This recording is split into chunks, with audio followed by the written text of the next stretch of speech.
Frank Dolce, former Ute quarterback, joining us. Frank, good morning. Good morning. You all sorts of fired up after a dominating display at the Rose Bowl? No. Oh, my gosh. One game. I mean, to say that I am not excited would be a lie. Like, I was very optimistic after that performance.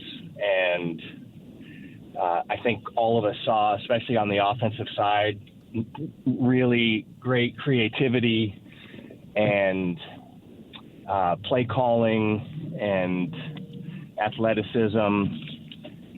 Lots of different tools on the offensive side. The offensive line. I think the offensive line played really well, and I think they could. They'll probably even improve. So, a lot of positives on the offensive side. Improve? Yeah. Improve? Yeah. Yes. I'm at a loss for words. Yes, that was perfection. Can Sidney Sweeney improve? Are you comparing Utah's offensive line to Sidney Sweeney? Well, the finals got good genes, man.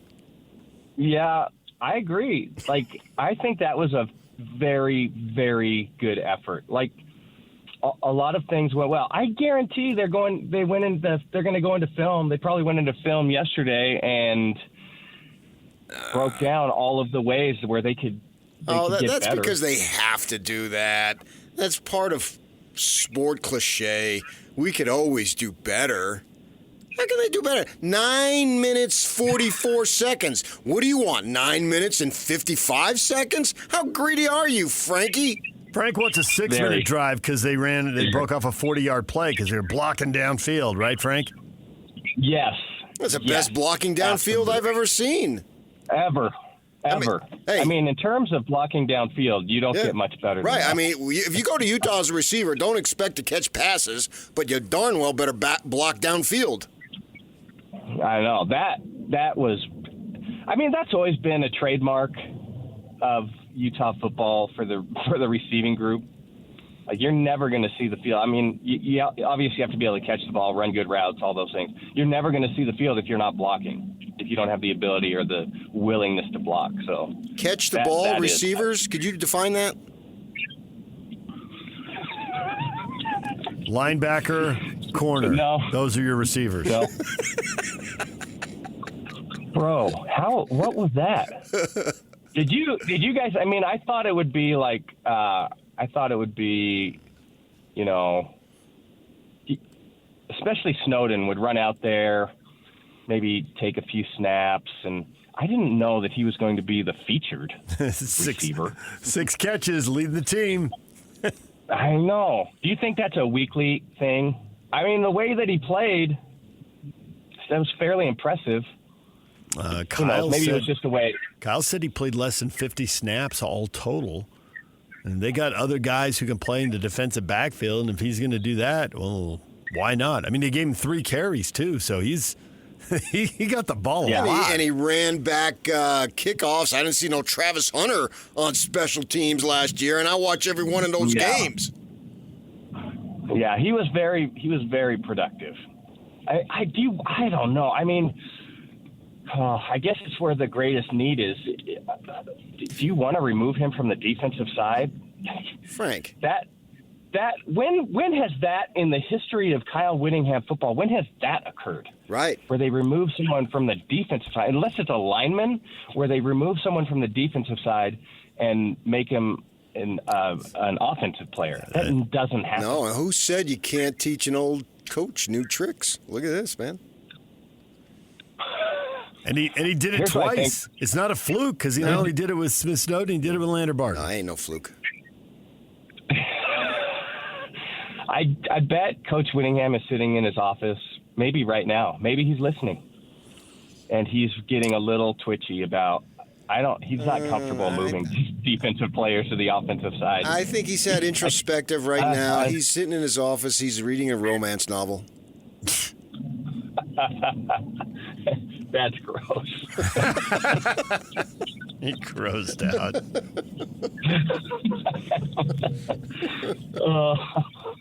He's a changed man. You get perspective, man, when you see things through the vision of experience. Of all the things that are happening right now, that is the least likely thing happening. He's just getting off the pickleball court. Maybe. Maybe. I mean, he may be making that transition from tennis to pickleball, but the other thing, I don't think so. So I like the Utah offense, and I thought the Utah defense played extremely well. And I also think that unit is going to improve. I mean, I just thought it was a really good start to the season, and if things continue to get better, that's going to be a really hard team to beat. Now, I guess my biggest concern is, and maybe you guys share the concern, is the health of the quarterback position. If he's going to be running around that regularly. There's a little PTSD there, isn't there, Frank? A little PTSD when you see his helmet come flying off after he gets hit at midfield. I know. I knew you didn't like that. The nice thing about Dampier is I think he's built more like a running back. He's almost looks like a linebacker. I mean, he's very sturdy and he's compact and he's super athletic. I mean, really athletic. It's just that like that constant punishment for the quarterback position is going to be that could be super challenging. If he takes constant punishment, but I mean, he's going to get hit. He's not going to play a game in which he's not hit. It's just not. This is football. No, I agree. And if you take that part of his game away, then he's just not nearly as effective. Like he has to be able to do that. And so, right. I mean, I guess I'm saying you don't limit him. It's just more of being like hopeful that he stays healthy. And maybe, one of the other guys in the background can take a few reps from him and give him a break every once in a while. Did you see anything that completely surprised you in that first game? Aside from Smith Snowden catching 6 passes. Yeah. I don't know that I was completely surprised. I think we heard a lot of optimistic commentary coming out of camp, especially on the offensive side. And the same thing with the defensive front. Those were my 2 big question marks. Like, defensive front, were they going to be able to replace all those guys? A lot of confidence in what the linebackers were doing and plenty of experience in the defensive backfield. But defensive front, I think, was the big question mark coming in. That was nice to see those guys play the way they did. Typical Utah football, just mess up the line of scrimmage and make things difficult. I liked they were aggressive and came after UCLA several times, so I thought that was nice to see. And the offensive side, we've heard a lot of different times in the Coach Whittingham era about, this, what the offense is going to be. Certainly we were optimistic when Cam Rising was there, and then the health issues really diminished everything that was happening. So cautious optimism going into this game, and I think pleasantly surprised coming out of the game and thinking of all the possibilities. I mean, I think we talked about if Utah scored 30-ish points a game, they're going to be a really, really difficult team to beat. I think that was confirmed. Like, if Utah scores 30 points a game, I would be willing to say if Utah scored 35 points a game, they might go undefeated this year. If Utah scores 30 points a game, they give themselves a really good chance with that defense on the field. PK can barely breathe now. It's radio, PK. Make a sound. Who do you like? What do you mean it's radio, PK? 2 seconds ago, you're telling me about perfection and Sidney Sweeney with the offensive line, and now you're taking a step back? You're gasping at the possibilities? Undefeated. Undefeated. I said it. At 35 points a game. Yeah, 35 points a game. Well, so then you're saying that the offense isn't going to play the fourth quarter? He's accelerated again. Brake accelerator, brake accelerator. Oh, what just happened? Now, what are they going to score? 42 points a game? 42 points a game. Okay, what are you willing to say? If Utah scores 42 points a game, will they go undefeated? 42? Yeah. Yeah. Sure. I would say that about a lot of teams, including the Utes. I think I would say that about BYU too. That's a lot of points. It's super difficult. Like even with that, every once in a while, it's just really hard to do that. You're going to throw out a stinker every once in a while. Oh, geez, 42 points a game. They called that last year October. So I'm optimistic. I think there were just so many question marks coming into the season with the offense and lack of this and lack of that, and can people make the transition from one conference to another, and then all of the losses on the defensive side, are they going to be able to figure it out? So many question marks coming into the season, so much uncertainty coming into the season that I think people have a much higher level of confidence about what Utah can accomplish this year. Oh, it's sky high, man. They're talking. They're going Jim Moore Senior. They're talking playoffs. What, undefeated playoffs? I don't know if you can ever talk undefeated. If it happens, it happens, but it's hard to accomplish. But you don't need undefeated to get where you want to go. I mean, that's the great thing about it. Let me ask you a question. What was more surprising, Utah's productivity offensively, or Alabama taking the loss against Florida State? Well, Alabama's 5-5 in their last 10 games, so I don't know that was a surprise. Nick Saban's not walking through that door. You don't know that. DeBoer's done halfway through the season. Well, I mean, they don't tolerate losing there. That's for sure. So we'll see how it goes for them, but it's not looking good right now. And Utah, I wasn't really that surprised, to be honest. You weren't surprised with Utah?